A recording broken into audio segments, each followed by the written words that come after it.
Assalamu alaikum wa rahmatullahi wa barakatuh. Dear viewers, friends, students, and learners, welcome to Shahriyar's Finance Clinic. Dear viewers, আজকের এই ভিডিওতে আপনাদের সবাইকে স্বাগত জানাচ্ছি। আশা করি আপনারা এই ভিডিওটি শেষ পর্যন্ত অত্যন্ত মনোযোগ এবং কনসেন্ট্রেশন দিয়ে উপভোগ করবেন। ইনশাআল্লাহ ভিডিও থেকে কিছুটা হলেও আপনারা উপকার পাবেন। ভিউয়ার্স, শাহরিয়ারস ফাইন্যান্স ক্লিনিক সর্বদা আপনাদের সেবায় নিবেদিত।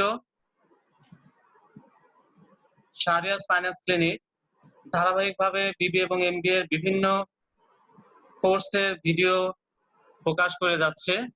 সম্প্রতি আমরা প্রিন্সিপালস অফ ফাইন্যান্স এবং বিজনেস ম্যাথমেটিক্স এর কিছু ভিডিও প্রকাশ করেছি। পরবর্তীতে অন্যান্য কোর্সের ভিডিও নিয়েও ইনশাআল্লাহ আমরা আপনাদের সামনে হাজির হব এই প্রত্যাশা ব্যক্ত করছি। আশা করি আপনারা সবাই শাহরিয়ারস ফাইন্যান্স ক্লিনিকের সাথেই থাকবেন।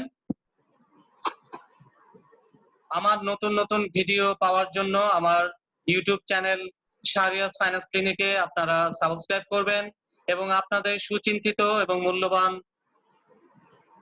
পরামর্শ মন্তব্য আমার চ্যানেলের কমেন্টে প্লেস করবেন। এখানে আমার ইউটিউব চ্যানেলের লিংকটি দেয়া হলো। সো গাইস, আমরা আজকে ভিডিওটি শুরু করি। এই ভিডিওতে প্রিন্সিপালস অফ ফাইন্যান্সের রিস্ক এন্ড রিটার্ন নিয়ে কিছু আলোচনা করা হয়েছে। কিছু ম্যাথস এখানে আমরা প্র্যাকটিস করব ইনশাআল্লাহ।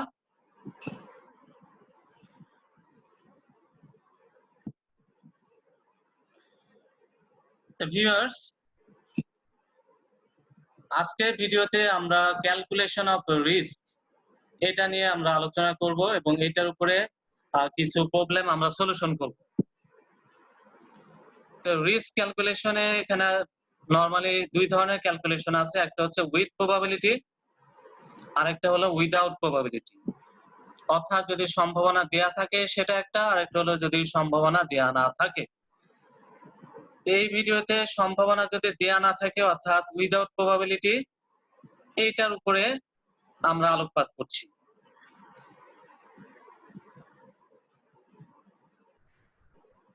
সো গাইস, প্রথমে আমাদেরকে relationship between risk and return এটার সম্পর্কে কিছুটা ধারণা নিতে হবে। তো এখানে আমরা দেখতে পাচ্ছি যে রিস্ক এন্ড রিটার্ন এটার মধ্যে চমৎকার একটা সম্পর্ক আমরা লক্ষ্য করতে পারছি, অর্থাৎ ঝুঁকি এবং আয়ের মধ্যে সম্পর্ক। ঝুঁকি এবং আয়ের মধ্যে সম্পর্ক হলো ধনাত্মক অর্থাৎ পজিটিভ।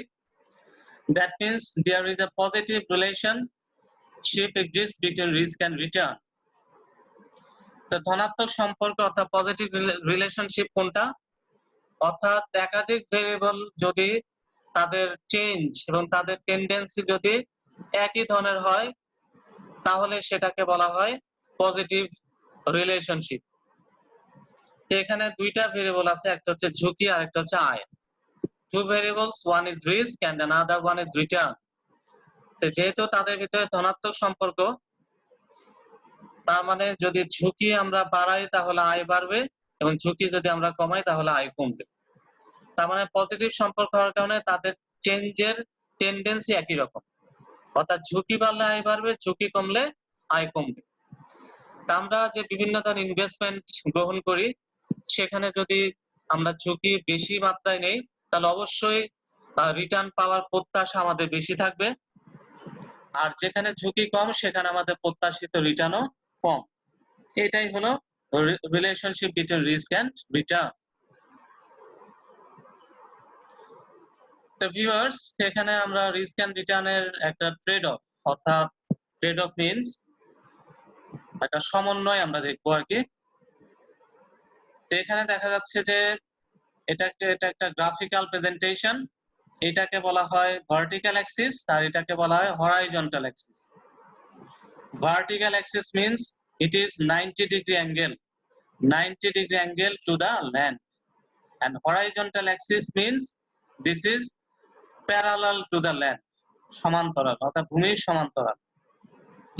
তাহলে এখানে ভার্টিক্যাল অ্যাক্সিসে আমরা রিটার্ন দেখিয়েছি আর হরাইজন্টাল অ্যাক্সিসে দেখানো হয়েছে রিস্ক। তাহলে রিস্ক এবং রিটার্ন এটার একটা সমন্বয় অর্থাৎ ট্রেড অফ এখানে গ্রাফিক্যাল প্রেজেন্টেশনের মাধ্যমে দেখানো হবে। প্রথমে আছে ক্যাশ, তাহলে ক্যাশে যে রিস্ক, এখানে ক্যাশের রিস্কটা কম, সো এখানে আমাদের ক্যাশ থেকে প্রত্যাশিত রিটার্নও কম। এখন বলতে পারেন যে কেন ক্যাশের রিটার্ন কম? কারণ হচ্ছে যে ক্যাশ যদি আপনার কাছে থাকে, আপনি যদি নগদ হোল্ড করেন, আপনি যদি ইনভেস্টমেন্ট না করেন তাহলে তো এটা বাড়বে না, তাহলে এখানে রিটার্ন পাওয়ার সম্ভাবনা কম। আপনারা বলতে পারেন তাহলে এখানে রিটার্ন কিভাবে আসলো, অর্থাৎ এই ক্যাশের কিন্তু মূল্য বেড়ে যেতে পারে, তাহলে সেই ক্ষেত্রে আপনার রিটার্ন আসবে।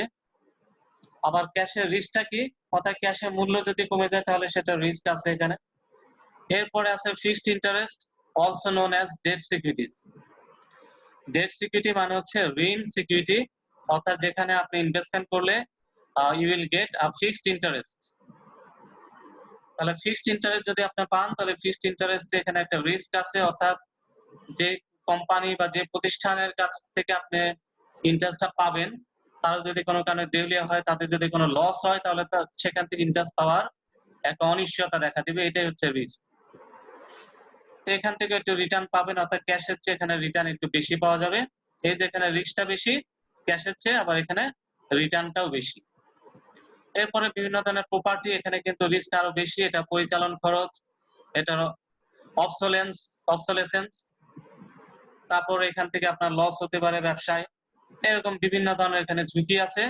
কিন্তু এখানে এটা যদি আপনি ঠিকমতো পরিচালনা করতে পারেন তাহলে এখানে আপনার রিটার্নও বেশি, তাহলে এখানে রিস্কটাও বেশি, সো রিটার্নও এখানে বেশি। এরপর আছে শেয়ারস, অর্থাৎ ইকুইটি সিকিউরিটিজ। আপনি শেয়ার মার্কেটে যদি শেয়ারে বিনিয়োগ করেন তাহলে আমরা কিন্তু শেয়ার মার্কেটে বিভিন্ন ধরনের লাফালাফি, লম্ফজম্প, ধপাস এগুলো আমরা পর্যবেক্ষণ করেছি। এক লাফে যেমন তাল গাছে উঠা যায়, তেমনি ধপাস করে কবরে অতল গহ্বরে চলে যায়। সো এখানে রিস্কটা অনেক অনেক বেশি, কিন্তু রিটার্নও কিন্তু এখানে বেশি। অর্থাৎ আপনি যদি এখানে বিভিন্ন কৌশল, আপনার অভিজ্ঞতা, আপনার ধৈর্য সহকারে আপনি যদি এখানে বিনিয়োগ করেন তাহলে একটা লং রানে কিন্তু আপনার রিটার্ন এখানে যথেষ্ট পাওয়ার সম্ভাবনা আছে। কিন্তু অবশ্যই আপনাকে বুঝে শুনে, দেখে শুনে, সুচিন্তিত কৌশল নিয়ে আপনাকে বিনিয়োগ করতে হবে। তাহলে শেয়ার মার্কেটে যে আমরা দেখছি যে বিশাল এক রিস্ক, কিন্তু এখানে অনেক অনেক রিটার্ন পাওয়ার একটা সম্ভাবনা আছে। তো গাইজ, আপনাদের মনে একটা প্রশ্ন আসতে পারে যে এখানে যদি রিটার্ন এতই বেশি হয় তাহলে ধপাস কিভাবে হয় শেয়ার মার্কেটে? এটাই তো মজার বিষয়, কারণ এটাই হচ্ছে রিস্ক, অর্থাৎ রিস্ক মানে ভেরিয়েশন, অর্থাৎ আপনার রিটার্ন এখানে অনেক বাড়তে পারে আবার অনেক কমে যেতে পারে, এই যে ভেরিয়েশন এটাকে বলা হয় রিস্ক।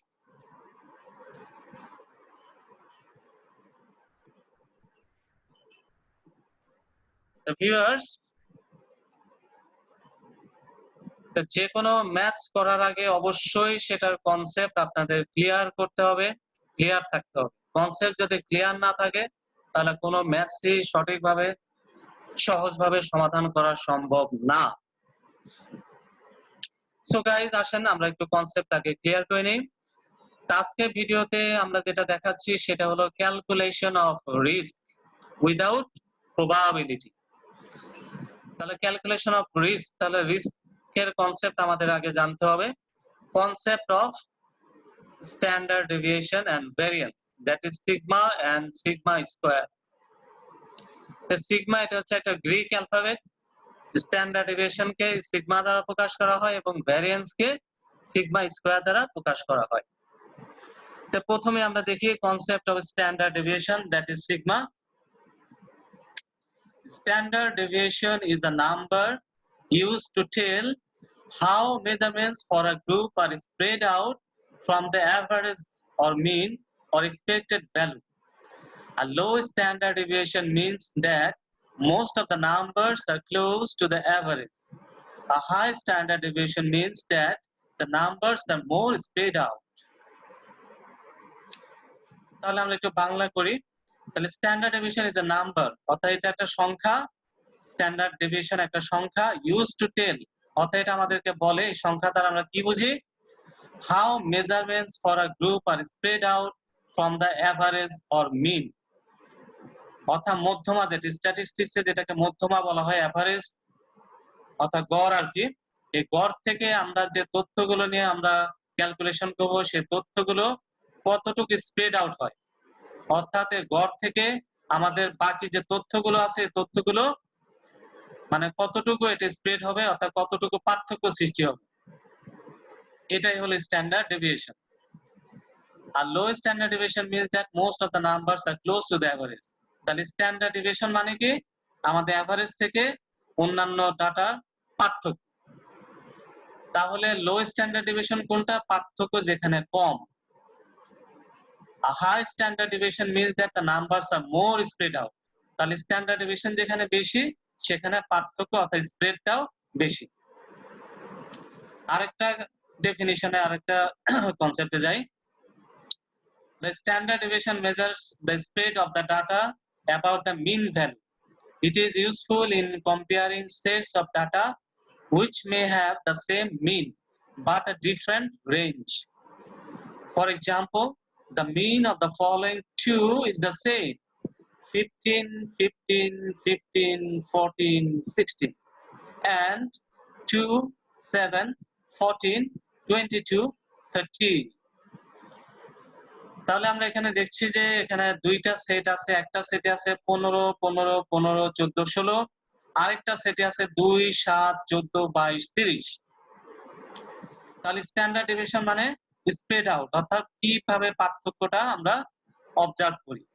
তাহলে যে প্রথম সেটে দেখছি যে 15, 15, 15, 14, 16, তার মানে পার্থক্য কিন্তু এখানে কম। আবার দেখছি যে 2, 7, 14, 22, 30, তার মানে এখানে 2 থেকে 7, 7 থেকে 14, আবার 22, আবার 30, তার মানে এখানে পার্থক্য অনেক অনেক বেশি। কিন্তু আমরা যদি এখানে ক্যালকুলেশন করি তাহলে দেখবো যে প্রথম যে সেট আছে ওইটার মিন এবং পরের যে সেকেন্ড যে সেট আছে সেটার মিনও কিন্তু সমান। তার মানে এখানে মিন সমান কিন্তু আমাদের রেঞ্জ, এই রেঞ্জটা কিন্তু আবার এখানে বেশি, অর্থাৎ প্রথমটাতে রেঞ্জ কম, পরেরটাতে রেঞ্জ বেশি। তাহলে দুইটা সেটের মিন একই কিন্তু দুইটা সেটের ডেভিয়েশন অর্থাৎ দুইটা সেটের যে স্প্রেড আউট ডাটাগুলার সেগুলা কিন্তু একরকম না। তাহলে প্রথম সেটের ডাটাগুলা পার্থক্য কম, তার মানে স্ট্যান্ডার্ড ডেভিয়েশন কম, রিস্ক কম। আর পরেরটাতে আমরা দেখছি যে পার্থক্য অনেক বেশি, তার মানে এখানে স্ট্যান্ডার্ড ডেভিয়েশন হাই, রিস্কও হাই। তো সব ভিউয়ার্স, আশা করি স্ট্যান্ডার্ড ডেভিয়েশন সম্পর্কে আপনাদের কনসেপ্ট একেবারে ক্লিয়ার হয়ে যাওয়ার কথা। তো গাইস, এখন আমরা এরপরে আমরা দেখব concept of variance, that is sigma square. তাহলে স্ট্যান্ডার্ড ডেভিয়েশন হচ্ছে সিগমা আর ভেরিয়েন্স হলো সিগমা স্কয়ার। তাহলে সিম্বলটা দেখলে আমাদের কাছে ক্লিয়ার, অর্থাৎ আগে আমরা পেয়েছি সিগমা আর এখন সেটার মাথার উপর একটা স্কয়ার, টুপি লাগাই দিছি একটা স্কয়ার। তার মানে ভেরিয়েন্স হলো স্ট্যান্ডার্ড ডেভিয়েশনের স্কয়ার। তো দেখি এখানে কি বলা আছে। Variance is a statistical measure of how much a set of observations differ from each other. In accounting and financial analysis, variance also refers to how much an actual expense deviates from the budgeted or forecasted amount. তার মানে standard deviation মতো ভ্যারিয়েন্সও কিন্তু অবজারভেশনের যে difference এগুলো দেখা হয়, এবং accounting এবং বিভিন্ন ফাইন্যান্সিয়াল অ্যানালাইসিসে এই ভ্যারিয়েন্সটা আমরা কোথায় ব্যবহার করি, আমরা কোথায় দেখতে পাই? বিভিন্ন জায়গায় দেখতে পাই, যেমন বাজেটেড এবং ফোরকাস্টেড অ্যামাউন্ট, অর্থাৎ আমরা যে পরিকল্পনা গ্রহণ করি, আমরা যে বাজেট নেই, আমরা যে ফোরকাস্ট করি, আমরা যে পরিকল্পনা গ্রহণ করি সেখান থেকে যে অ্যাকচুয়াল এক্সপেন্স, এটার কি পার্থক্য হয়, এটাই হলো ভেরিয়েন্স। এরপরে the variance is defined as the average of the squared differences from the mean. তার মানে যে স্কয়ার্ড লেখা আছে এখানে, work out the mean, the simple average of the numbers, then for each number subtract the mean and square the result. তার মানে এখানে যে বিভিন্ন ডাটা আছে সেগুলো থেকে মিনটা বিয়োগ করা হয়, তারপরে সেটাকে স্কয়ার করা হয়। এভাবেই আমরা স্ট্যান্ডার্ড ডেভিয়েশন এবং ভ্যারিয়েন্সটা ক্যালকুলেশন করি। তো ভিউয়ার্স, আমরা স্ট্যান্ডার্ড ডেভিয়েশন এবং ভ্যারিয়েন্সের কনসেপ্ট দেখলাম।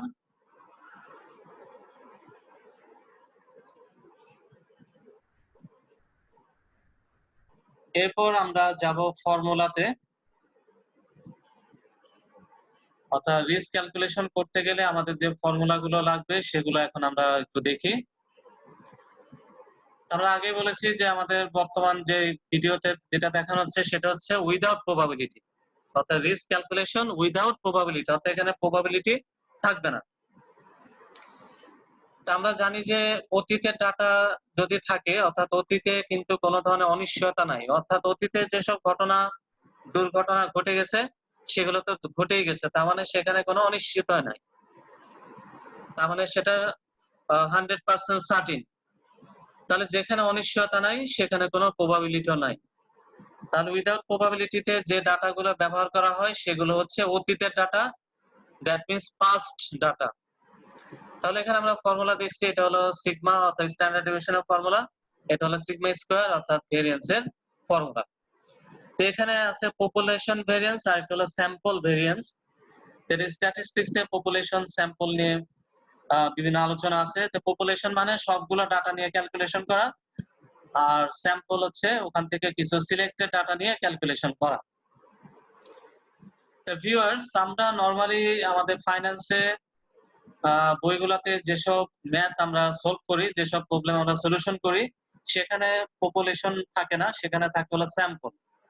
তার মানে আমরা সীমিত কিছু ডাটা নিয়ে ক্যালকুলেশন করি, এখানে হিউজ পরিমাণে শত শত হাজার হাজার ডাটা এখানে থাকে না। সো আমাদেরকে এখানে যে ক্যালকুলেশন করতে হয় সেটা অবশ্যই স্যাম্পল। তার মানে হচ্ছে স্যাম্পল ভেরিয়েন্স দিয়ে আমাদের ক্যালকুলেশন করতে হবে। একটা হলো স্যাম্পল স্ট্যান্ডার্ড ডেভিয়েশন, আর একটা হলো স্যাম্পল ভেরিয়েন্স।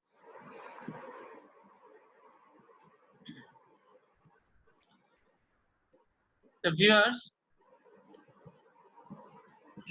আমরা ক্যালকুলেশনের সময় নরমালি যেভাবে ফর্মুলা ইউজ করি আমরা এখন সেটা দেখাচ্ছি, অর্থাৎ আমরা ক্যালকুলেশন করার সময় ফর্মুলাটা ঠিক এইভাবে আমরা ব্যবহার করব। তাহলে একটা হচ্ছে স্ট্যান্ডার্ড ডেভিয়েশন অর্থাৎ সিগমা ক্যালকুলেশনের ফর্মুলা, আর নিচে আছে ভেরিয়েন্স অর্থাৎ সিগমা স্কয়ার ক্যালকুলেশনের ফর্মুলা। তাহলে স্ট্যান্ডার্ড ডেভিয়েশন বের করার ফর্মুলা এখানে দুইটা দেখানো আছে, একটা হচ্ছে যে রুট, আর একটা হচ্ছে রুটের বদলে এখানে আমরা পাওয়ার হাফ লিখতে পারি। এটা আপনাদের ইচ্ছা, আপনাদের কাছে যেটা ইজি মনে হয়, আপনারা যেটাতে স্বাচ্ছন্দ্য বোধ করেন আপনারা সেটা ব্যবহার করবেন। যদি রুট ব্যবহার করতে চান করতে পারেন, অথবা এভাবে থার্ড ব্র্যাকেট দিয়ে অর্থাৎ পুরো ফর্মুলাটাকে আমরা ব্র্যাকেটের ভিতর আবদ্ধ করে উপরে আমরা পাওয়ার হাফ ইউজ করতে পারি। আর ভেরিয়েন্স হচ্ছে যে স্ট্যান্ডার্ড ডেভিয়েশনকে স্কয়ার করলে কিন্তু আমরা ভেরিয়েন্স পাই। তার মানে হচ্ছে স্ট্যান্ডার্ড ডেভিয়েশনকে যদি স্কয়ার করি তাহলে যে রুট যেটা আমরা এখানে দেখছি ফর্মুলাতে, ওই রুটটা এখানে ভেরিয়েন্সে আর থাকবে না। স্কয়ার করার কারণে ভেরিয়েন্সে আমাদের রুটটা নাই। তাহলে এখানে ফর্মুলার ভিতরে আমরা দেখছি যে কনসেপ্ট থেকে আমরা যেটা পেয়েছিলাম যে মিনের সাথে আমাদের যে ডাটা দেয়া থাকে অন্যান্য বিভিন্ন ডাটা, এই বিভিন্ন ডাটার সাথে আমাদের যে মিনের পার্থক্য সেটাই কিন্তু আমরা ক্যালকুলেশন এখন করব, অর্থাৎ সেটা হচ্ছে রিস্ক। তাহলে এখানে যে আর বার দেওয়া আছে এটা হচ্ছে মিন, আর এখানে R1 R2 এভাবে Rn পর্যন্ত সেগুলো হচ্ছে আমাদের বিভিন্ন ডাটা, আমাদের বিভিন্ন স্যাম্পল ডাটা এগুলা, অর্থাৎ আমাদের এখানে n পর্যন্ত ডাটা দেওয়া আছে। কোশ্চেনে যে কয়টা ডাটা দেওয়া থাকবে সেই কয়টা ডাটা নিয়ে আমরা এখানে ক্যালকুলেশন করব। তো সো গাইস, আমরা এখন সেই আকাঙ্ক্ষিত ম্যাথস আমরা শুরু করতে পারি।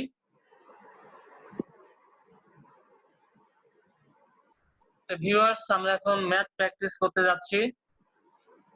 আপনাদের অ্যাটেনশন অবশ্যই কাম্য, আপনারা মনোযোগ এবং অত্যন্ত কনসেন্ট্রেশন দিয়ে ভিডিওটি শেষ পর্যন্ত আপনারা দেখতে থাকুন। আশা করি এই ভিডিও থেকে আপনারা কিছুটা হলেও উপকার পাবেন ইনশাআল্লাহ। সো গাইস, এটা হচ্ছে ম্যাথ 1। এটা একটা বই থেকে দেয়া হয়েছে। বাজারে বিভিন্ন পাবলিশারের বিভিন্ন ধরনের বই বাজারে আমরা দেখি, তা আমিও আপনাদের দোয়ায় আল্লাহর রহমতে কিছু বই আমি পাবলিশ করতে সক্ষম হয়েছি। তা আমি আমার বইগুলা মিলেনিয়াম পাবলিকেশন থেকে পাবলিশ করি। তো এখানে আমারই সেই বইয়ের একটা ম্যাথ এখানে দেওয়া হয়েছে। তো ম্যাথটা এখন আমরা একটু দেখি, কোশ্চেনটা ফার্স্টে দেখি। Determine the standard deviation of share return of X company from the information given below. তাহলে নিচে যে এখানে আমাদের ইনফরমেশন যে ডাটাগুলো দেওয়া আছে এক্স কোম্পানির, সেখান থেকে আমাদেরকে স্ট্যান্ডার্ড ডেভিয়েশন ডিটারমিন করতে হবে। তাহলে কিসের ডাটা দেওয়া আছে? এখানে একটা আছে ইয়ার আর একটা আছে রিটার্ন পার্সেন্ট। তার মানে রিটার্ন পার্সেন্টে দেওয়া আছে আর এখানে কিছু ইয়ার দেওয়া আছে। তাহলে আমরা দেখছি 2000, 2001, 2, 3 এবং 4 পর্যন্ত এখানে টোটাল 1, 2, 3, 4, 5 বছরের এখানে ডাটা দিয়ে আছে। তার মানে অর্থাৎ এখানে কোনো প্রবাবিলিটি দেওয়া নাই। তাহলে আমরা দেখছি যে এখানে কোনো প্রবাবিলিটি দেওয়া নাই, তার মানে অতীতের ডাটা, অতীতের বিভিন্ন বছরের এখানে কিছু ডাটা দিয়ে আছে। এখানে আমাদের গত 5 বছরের এখানে 5টা রিটার্ন এখানে আমাদের দেওয়া আছে। সো এই রিটার্ন থেকে আমাদের স্ট্যান্ডার্ড ডেভিয়েশন ক্যালকুলেশন করতে হবে। তা আমরা কনসেপ্টে জেনেছি যে স্ট্যান্ডার্ড ডেভিয়েশন হচ্ছে যে বিভিন্ন ডাটার সাথে মিন অর্থাৎ এভারেজের যে পার্থক্য সূচিত হয় সেটাই হলো standard deviation. So firstly we have to calculate the arithmetic mean from our observe data. তাহলে এখানে যে 5টা ডাটা দিয়ে আছে 5টা ডাটার আমাদের ফার্স্টে মিন বের করতে হবে। তাহলে মিন মানে কি? যে সবগুলো ডাটা সাম করে অর্থাৎ যোগ করে আমাদেরকে এভারেজ করতে হবে। তাহলে এই যে এখানে যে 5টা ডাটা দিয়ে আছে 16, 19, 18, 15 and 23, এই 5টা রিটার্ন আমরা এখানে যোগ করব, করে 5 দিয়ে ভাগ করব।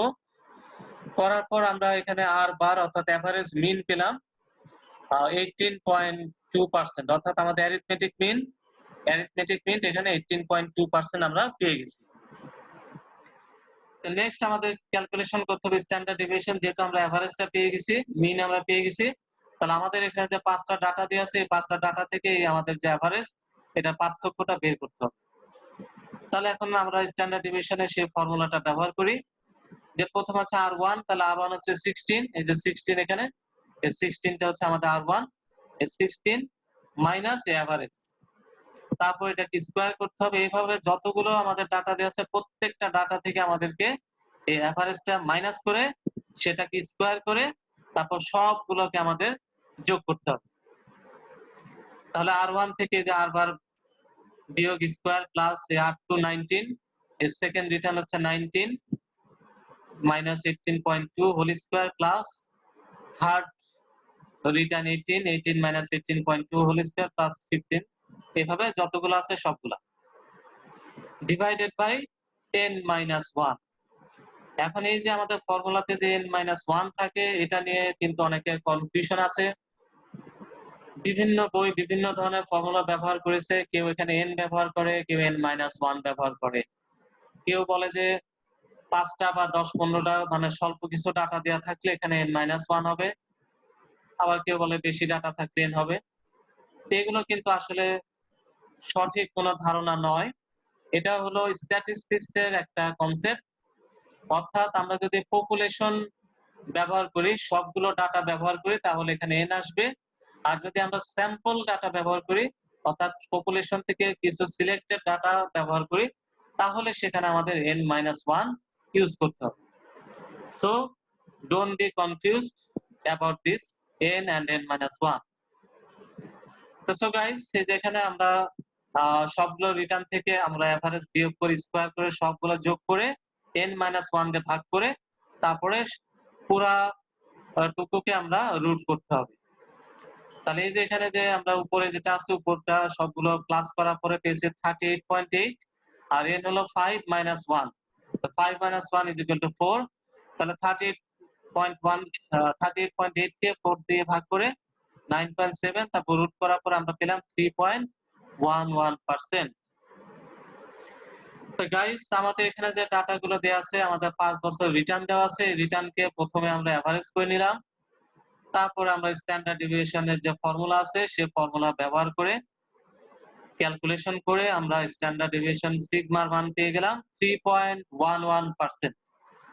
সো আমাদের এই ম্যাথ 1 এর आंसर হলো 3.11%, অর্থাৎ এই যে এস কোম্পানিতে আমাদের স্ট্যান্ডার্ড ডেভিয়েশন বের হলো 3.11%। So guys, let's go for the next math.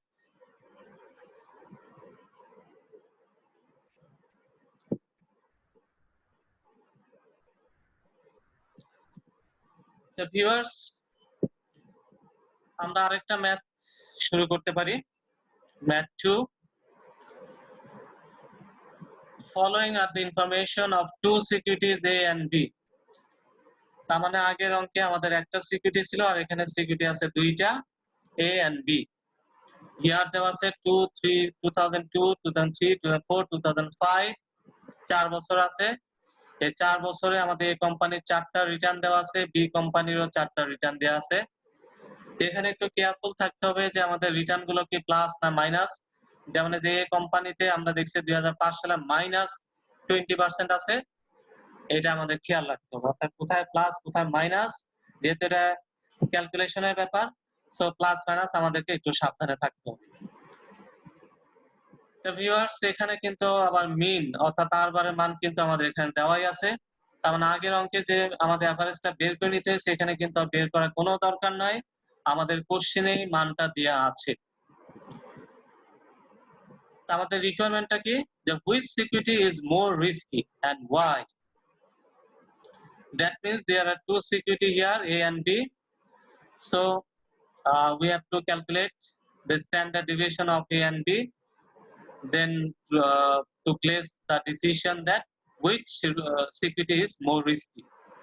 তাহলে A B ক্যালকুলেশন করতে হবে রিস্কটা, তারপর যেখানে রিস্কটা বেশি সেখানে রিস্কটা বেশি, সিম্পল। তাহলে এখানে A কোম্পানি এবং B কোম্পানি দুইটা আলাদাভাবে ক্যালকুলেশন করতে হবে। তাহলে এখানে আমাদের মিন যেহেতু দেওয়া আছে, তাহলে মিন বের করার কোনো দরকার নাই, তাহলে সরাসরি আমরা স্ট্যান্ডার্ড ডেভিয়েশন ক্যালকুলেশনে চলে যাব।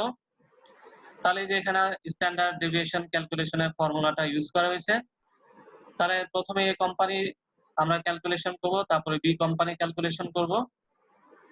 A কোম্পানিতে প্রথম বছর এই যে 40% দেওয়া আছে, তাহলে 40 থেকে আমাদের এখানে A কোম্পানি মিন দেওয়া আছে 10%, তাহলে 40 থেকে 10 বাদ দিয়ে স্কয়ার করতে হবে। এবার যতগুলো রিটার্ন দেওয়া আছে প্রত্যেকটা রিটার্ন থেকে আমাদের যে এভারেজ 10, এই 10 বাদ দিয়ে তারপর স্কয়ার করে সবগুলা যোগ করতে হবে। আর সেই নিচে যেটা আছে ডিনোমিনেটর অর্থাৎ হর, এই ডিনোমিনেটরে আছে n-1 অর্থাৎ 4 - 1 = 3। তাহলে উপরে সবগুলো প্লাস করার পরে আমরা দেখলাম 900 যোগ 0 যোগ 0 যোগ 900, এগুলো সব প্লাস করার পরে আমরা পেলাম 1800। আর নিচে 4 - 1 = 3, তাহলে 1800 divided by 3 = 600. Then after the root of 600 we have got 24.49%. So we have got the standard deviation of company A is 24.49%. এখন আমরা চলে যাই বি কোম্পানিতে। বি কোম্পানিতে 2002 অর্থাৎ প্রথম বছর এখানে 20% দেওয়া আছে, তাহলে যে 20 থেকে বি কোম্পানির এভারেজ কত 10, তাহলে আমরা দেখছি মিন এখানে এ কোম্পানিরও 10, বি কোম্পানিতেও 10 সেম। তাহলে বি কোম্পানিতে আমরা এই যে প্রথম যে 20% আছে 20% আমরা এটা থেকে 10 অর্থাৎ এভারেজটা বাদ দিব, তারপর সেকেন্ড যে রিটার্ন 10 এটা থেকে 10, এইভাবে প্রত্যেকটা রিটার্ন থেকে আমরা এভারেজ যে রিটার্ন দেয়া আছে 10% এটা বাদ দিব, তারপরে একইভাবে ক্যালকুলেশন করতে হবে। একইভাবে ক্যালকুলেশন করার পর আমরা এখন পেলাম কত এখানে 8.16%। That is the standard deviation of CPTB is 8.16%. Now we have to draw the final decision that which security is more risky and why. So guys, আমরা এখানে দেখছি যে কোম্পানির স্ট্যান্ডার্ড ডেভিয়েশন 24.49 আর বি কোম্পানির স্ট্যান্ডার্ড ডেভিয়েশন 8.16। তার মানে standard deviation কোথায় বেশি? স্ট্যান্ডার্ড ডেভিয়েশন বেশি সিকিউরিটি এ তে। তাহলে আমরা কনসেপ্টে দেখেছি যে স্ট্যান্ডার্ড ডেভিয়েশন বেশি মানে ভেরিয়েবিলিটি অর্থাৎ পার্থক্য বেশি। তাহলে পার্থক্য বেশি মানে ওঠানামা বেশি। তাহলে রিটার্নে ওঠানামা যদি বেশি হয় তাহলে সেখানে অনিশ্চয়তা বেশি, তাহলে রিস্কও বেশি। তাহলে যেখানে স্ট্যান্ডার্ড ডেভিয়েশন বেশি সেখানে অবশ্যই রিস্কটা বেশি। তাহলে আমরা এই অঙ্কে দেখলাম যে কোম্পানি স্ট্যান্ডার্ড ডেভিয়েশন বি কোম্পানির চেয়ে বেশি, তাহলে আমরা এই কোম্পানিটাই আমরা দেখছি যে এখানে রিস্কটা মোর। So here we see that standard deviation is larger in case of security A, so this is more risky. So dear viewers, আশা করি ম্যাথটা আপনাদের বোধগম্য হয়েছে। So we may go for the next math.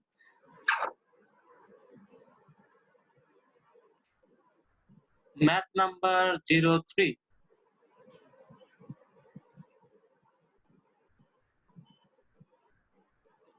তো গাইস এখানেও আগের ম্যাথের মতো দুইটা সিকিউরিটি আছে, stock A and stock B. এখানে বলেছে calculate the portfolio risk and return from the following information. এখানে স্টক এ এবং স্টক বি দেওয়া আছে এবং এগুলোর চারটা রিটার্ন দেওয়া আছে, 4 বছরের 4টা করে রিটার্ন দেওয়া আছে। আর এখানে বলা আছে equally weighted portfolio is considered. এই ম্যাথটা এখানে আনার কারণটা হলো যে এখানে পোর্টফোলিও বের করতে বলছে। যদিও আজকে ভিডিওতে আমরা পোর্টফোলিও নিয়ে আমরা আলোচনা করছি না, কিন্তু তারপরেও এখানে পোর্টফোলিও এই শব্দটা, এই কনসেপ্টটা এখানে আনার একটাই কারণ যে পরবর্তীতে আমরা পোর্টফোলিও শুরু করব, সেজন্য এটার একটা হিন্টস এখানে আপনাদের আমি দিয়ে গেলাম। তো যাই হোক, যেহেতু পোর্টফোলিও আমরা এখানে আলোচনা করব না এই ভিডিওতে, সো এই ম্যাথেও আমরা পোর্টফোলিও ক্যালকুলেশন করব না। তো পোর্টফোলিও ক্যালকুলেশন না করে আমরা শুধুমাত্র এ কোম্পানি এবং বি কোম্পানি, দুইটা কোম্পানির আলাদা আলাদা ইন্ডিভিজুয়াল ক্যালকুলেশন আমরা এখানে করব। এর পরবর্তী ভিডিওতে আমরা পোর্টফোলিও যখন ক্যালকুলেশন শিখবো তখন সেখানে আমরা সেটা দেখব। তা আপাতত আমরা এখানে পোর্টফোলিও ক্যালকুলেশন করব না। তো গাইস, তো এই ম্যাথেও তেমন নতুন কিছুই নাই, শুধু এই পোর্টফোলিও এই কনসেপ্টটা দেখানোর জন্য এই ম্যাথটা এখানে আনা হয়েছে। তো যাই হোক ভিউয়ার্স, আপনারা আশা করি এতক্ষণ যে ম্যাথগুলো দেখেছেন সেগুলো আপনাদের বোধগম্য হয়েছে এবং আশা করি আপনারা এই ম্যাথগুলো বুঝে আপনারা বই থেকে আরো যে ম্যাথগুলো আছে সেগুলো নিজেরা প্র্যাকটিস করবেন। এরপর যদি কোনো সমস্যা হয় তাহলে আপনারা আমার ভিডিওর কমেন্টে আপনাদের সুচিন্তিত মতামত, আপনাদের বিভিন্ন কোয়ারি, আপনাদের কনফিউশন সেগুলো ব্যক্ত করবেন। সেগুলো আলোকে আমি পরবর্তী যে ভিডিওগুলো আসবে সেখানে সেগুলোর একটা প্রতিফলন থাকবে। তো গাইস, এই ম্যাথ 3 তে এ এন্ড বি এই দুইটা একই নিয়মে ক্যালকুলেশন করতে হবে। এখানে আমাদের মিন দেওয়া নাই কোশ্চেনে, তাহলে মিনটা বের করে নিতে হবে। তাহলে a company mean 15%, B company মিন 16.25%। দেন এখানে স্ট্যান্ডার্ড ডেভিয়েশনের ফর্মুলা ব্যবহার করে এ এবং বি দুইটা কোম্পানি স্ট্যান্ডার্ড ডেভিয়েশন বের করা হয়েছে, অর্থাৎ এতে পেয়েছি আমরা 2.58% এবং বি তে 2.22%।